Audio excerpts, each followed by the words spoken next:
नमस्कार दोस्तों, मैं हूं रोशन और आप देख रहे हैं प्रिपेयर फॉर नौकरी ऑफिशियल यूट्यूब चैनल। दोस्तों, वीडियो नहीं आने का कारण है मेरा तबीयत खराब है अभी, और मैं कोशिश कर रहा हूं कि धीरे धीरे रिकवर करूं और आप लोगों के लिए कंटिन्यूअस वीडियो बनाऊं। तो कल से हो सकता है फुल फ्लेज्ड आप लोगों के सामने वीडियो आए। फिलहाल लेक्चर नंबर 17वां एंजॉय करिए।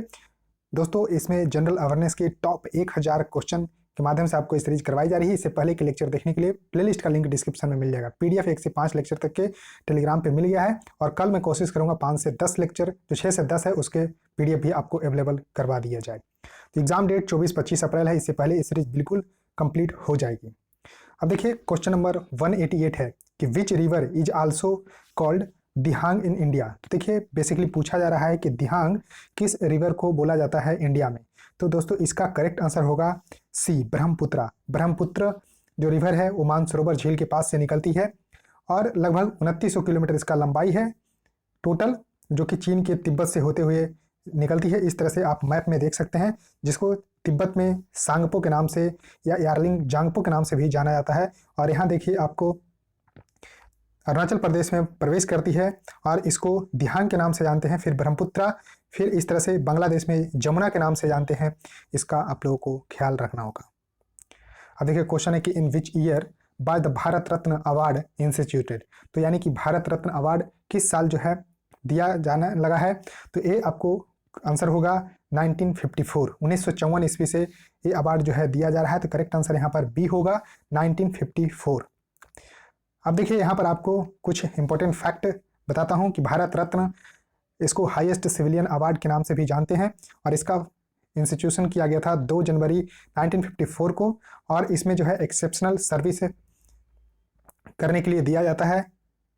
तो इसमें ध्यान रखना है कि पहले इसमें arts, literature, science and public service में दिया जाता था, लेकिन यहाँ पर 2011 में इसको अमेंड किया गया, और इसमें जो है कोई भी फील्ड में अगर एक्सेप्शनल वर्क करते हैं तो आपको ये अवार्ड जो है दिया जाएगा। इस तरह से भारत रत्न एक पीपल के पत्ते पर लिखा होता है, भारत रत्न, तो ध्यान रखिएगा। और इसका अगर बात करते हैं, जैसे कि भारत के राष्ट्रपति फर्स्ट रैंक होते हैं इंडियन में, तो अगर भारत रत्न आपको मिलता है तो आपका ऑर्डर होगा 7th।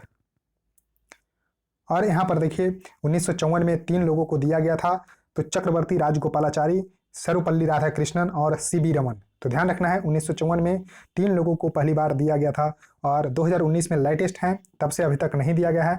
तो यहाँ पर प्रणब मुखर्जी को दिया गया, उसके बाद भूपेन हजारिका, तो भूपेन हजारिका एक असम के सिंगर हैं, इनको दिया गया था भारत रत्न। और नानाजी देशमुख, जो कि यहाँ पर आपको महाराष्ट्र से हैं और एक प्रसिद्ध सोशल एक्टिविस्ट हैं, तो इनको अवार्ड दिया गया है, ध्यान रखिएगा। क्वेश्चन है कि which is the second most abundant gas in earth atmosphere. तो देखिए, सेकंड मोस्ट अबंडेंट गैस है जो अर्थ एटमोस्फेयर में है, वो है आपको ऑक्सीजन। तो करेक्ट आंसर यहाँ पर बी सही होगा। अब देखिए, टेबल के रूप में आप देखिए कि सबसे ज़्यादा नाइट्रोजन फार्मूला N2 है, परसेंटेज वॉल्यूम के अनुसार 78% है, ऑक्सीजन 21 के आसपास है, वाटर 0 to 4%, आर्गन देखिए 0.93, और कार्बन डाइऑक्साइड, ये दोनों का आपको जरूर याद रखना होगा कि हमारे वायुमंडल में आर्गन 0.93% है और कार्बन डाइऑक्साइड 0.03% है।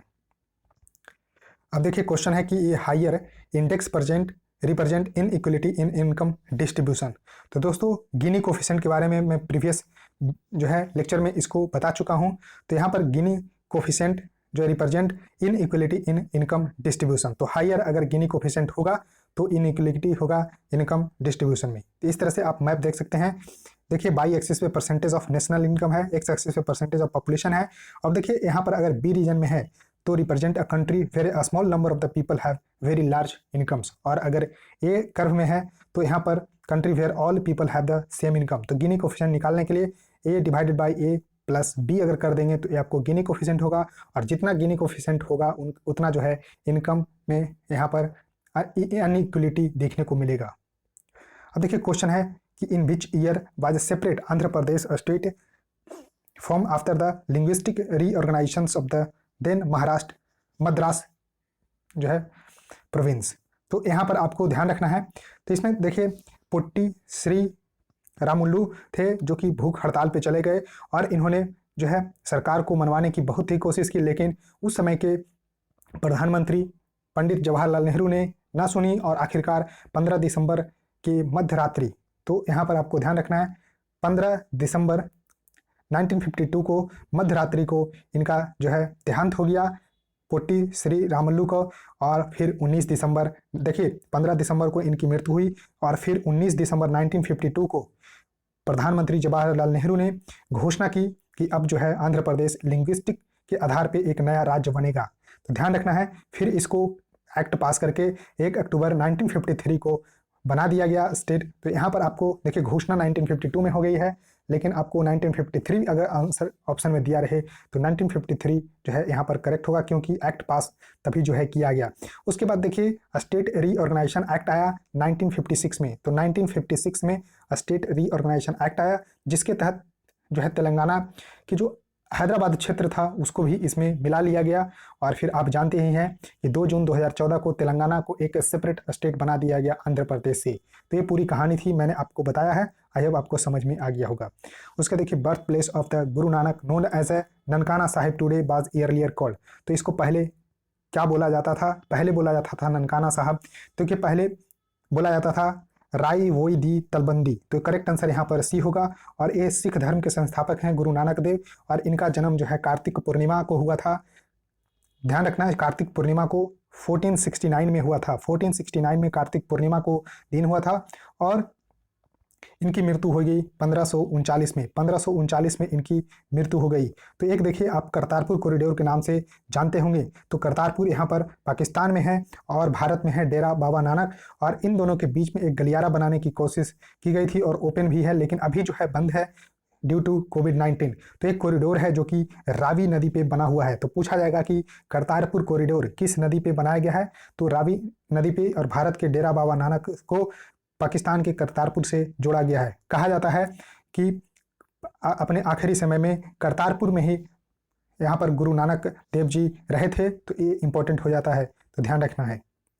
उसका देखिए the fill in the blanks is responsible for the earth's magnetic field. तो देखिए अर्थ के मैग्नेटिक फील्ड के लिए कौन इसमें रिस्पॉन्सिबल है? तो आउटर कोर इसका करेक्ट आंसर होगा। तो करेक्ट आंसर यहाँ पर बी होगा, आउटर कोर।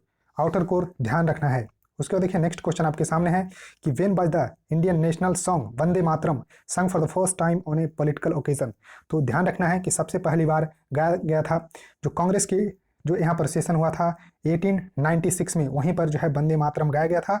और ये हुआ था कलकत्ता के सेशन में, कलकत्ता के सेशन में हुआ था। उस समय इसके प्रेसिडेंट थे इंडियन नेशनल कांग्रेस के रहीमतुल्लाह सयानी।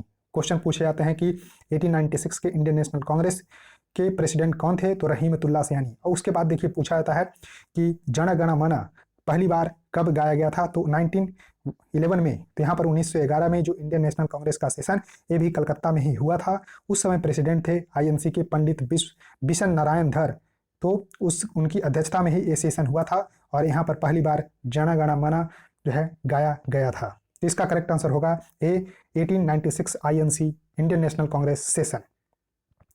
उसके देखिए the last Mauryan ruler to be killed by the Pushyamitra Shunga was. तो देखिए पूछा जा रहा है कि मौर्यन जो रूलर थे लास्ट कौन थे जिनको पुष्यमित्र शुंग ने यहाँ पर मार गिराया था? तो देखिए पुष्यमित्र शुंग ने मौर्य वंश की अंतिम शासक बृहद्रथ को, तो ध्यान रखना है, बृहद्रथ को मारकर यहाँ पर विजय जो है पताका लहराया था। उसके बाद शुंग वंश की स्थापना हुई थी, और ये आपको मगध पे शुंग वंश की स्थापना हुई थी मौर्यन के बाद। तो ध्यान रखना है पुष्यमित्र शुंग ने मौर्य के लास्ट रूलर बृहद्रथ को मार गिराया था। उसके बाद क्वेश्चन है कि the constitution's under which article mandates the election commission to conduct election to the parliament and the state legislature. तो देखिए पार्लियामेंट में जैसे कि राष्ट्रपति, उपराष्ट्रपति, उसके बाद लेजिस्लेटर, तो स्टेट काउंसिल, सभी का इलेक्शन जो है इलेक्शन कमीशन ऑफ इंडिया करवाता है अंडर आर्टिकल 324 के अंतर्गत। तो ध्यान रखना है। तो अभी जो है सुनील अरोड़ा इसके ध्यान रखना है दोस्तों, Sunil Arora chief election commissioner हैं। तो ध्यान रखना है अंडर आर्टिकल 324 में इलेक्शन कमीशन का ही जिक्र है। उसके देखिए which of the following sports is Manika Batra associated. तो देखिए बहुत ही बेहतरीन प्लेयर हैं टेबल टेनिस की मनिका बत्रा। इन्होंने ओवर द ईयर भारत का नाम जो है रोशन किया है डिफरेंट स्टेज, जैसे कि कॉमनवेल्थ गेम।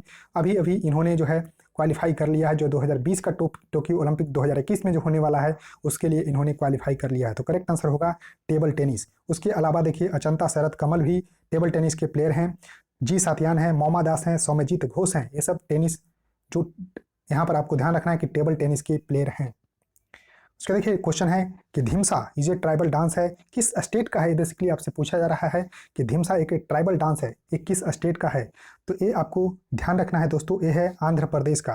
तो आंध्र प्रदेश का ढीमसा जो है यहाँ पर ट्राइबल डांस है, ध्यान रखना है। उसके बाद देखिए 200 क्वेश्चन यहाँ पर इस क्वेश्चन के माध्यम से कंप्लीट हुआ कि author of the book the blue umbrella. तो ब्लू अम्ब्रेला के यहाँ पर ऑथर कौन है, तो पर्सनालिटी अगर पहचान गए होंगे तो देखिए Indian author of British descent के हैं रस्किन बॉन्ड, इन्होंने ही इस बुक को लिखा है द ब्लू अम्ब्रेला। अब देखिए इनके कुछ और कृति है, इनको याद रखना है।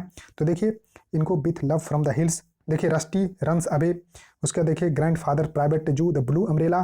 तो इस तरह के इस स्लाइड को एंग्री रिवर भी इन्होंने ही लिखा है। तो इस तरह से देखिए रूम ऑफ द रूफ, ये क्वेश्चन बहुत बार आए हैं कि the room of the roof ये रस्किन बॉन्ड की ही कृति है। रस्किन बॉन्ड को देखिए इन सब जो किताब लिखे हैं उनके लिए इनको जॉन लेवलिन रीज प्राइज 1957 में, साहित्य अकादमी अवार्ड 1992 में, पद्मश्री 1999 में और पद्म भूषण 2014 में दिया गया था। तो दोस्तों 200 क्वेश्चन यहाँ पर कंप्लीट हुए हैं। देखिए कल से अगर तबीयत सही हो गया तो आपको फुल फ्लेज्ड क्लास मिलेगी और जल्द से जल्द कंप्लीट करवाने की कोशिश की जाएगी। फिलहाल इस वीडियो में इतना ही दोस्तों। वीडियो को देखिए, लाइक करिए ज़्यादा से ज़्यादा और चैनल को सब्सक्राइब करके बेल आइकन को प्रेस रखिए और इस वीडियो को अपने दोस्तों के साथ जरूर शेयर करिए। सो थैंक यू गाइज, इस वीडियो में इतना है।